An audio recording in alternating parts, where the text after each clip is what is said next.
রাত বাজে ৩টা। আজ আপনারা এখনো এখানে সকলে হাজার হাজার মানুষ উপস্থিত আছেন। আপনারা যেমন উপস্থিত আছেন, এটা নিশ্চয়ই একটি কারণ আছে। কারণ আছে না? আল্লাহ রাব্বুল আলামিনের সাথে যারা নিজেদেরকে তুলনা করে বা আল্লাহর যেটা অধিকার সেটা কি হলো তাহলে এটা এক তো শিরকি হলো, আরেকটা মানুষকে ধোঁকা দেওয়া হচ্ছে।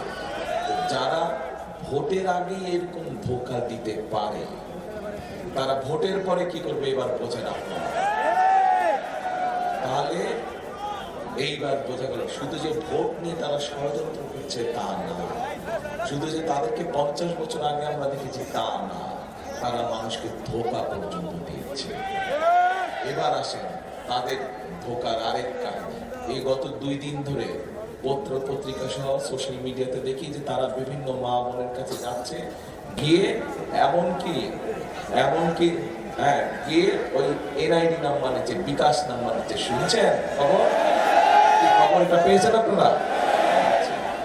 আবার এইদিকে কি কয়, এদিকে আবার অন্য কথা কয় যে সৎ মানুষের শাসন দিবে।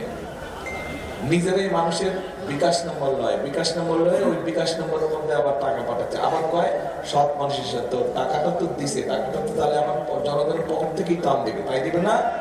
ক্ষমতা যদি পায় তাহলে এটা কেমন তোর সৎ মানুষের সাথে? যে নিজেই অসৎ কাম করে, সে কয় সৎ মানুষের শাসন দিবে। কথা কি কোন অর্থ দাঁড়ালো কথা?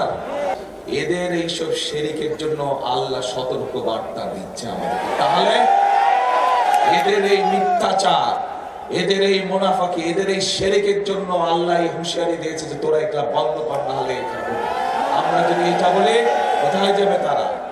কাজে আসুন এই শিরকিদের হাত থেকে, এই মুনাফিকদের হাত থেকে, এই ধোঁকাবাজদের হাত থেকে এই দেশকে, দেশের মানুষকে রক্ষা করতে হবে।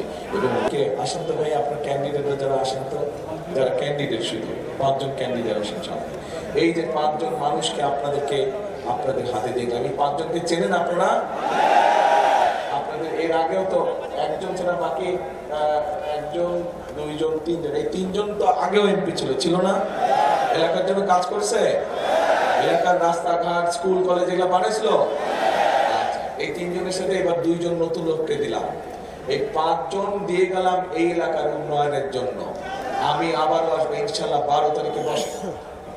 12 তারিখে সরকার ইনশাল্লাহ আপনার ধানের শীষকে জয়যুক্ত করলে পরে আপনার এলাকার রাস্তাঘাট বলেন, স্কুল কলেজ বলেন, হাসপাতালের সমস্যা হলে এই 5 জনের কাছে যাবেন এবং বলবেন যে আপনার দায়িত্ব আমার এলাকার সমস্যার সমাধান করা। পারবেন যাইতে? কিন্তু তাদের কাছে দাবি করার আগে, 5 জনের কাছে দাবি করার আগে তাদেরকে তো জিতাইতে হবে।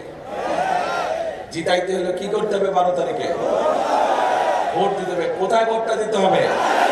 ধানের শীষে ভোটটা দিতে হবে। ধানের শীষে ভোটটা দিতে হবে, তাহলে এই 5 জন জিতবে এবং এলাকার মানুষের জন্য তখন কাজ করতে পারবে, এলাকার উন্নয়নের জন্য কাজ করতে পারবে। এবং এইবার শুধু এলাকার উন্নয়ন, এবার সমগ্র সারা দেশের উন্নয়নের জন্য আমাদেরকে কাজ করতে হবে। সেই জন্যই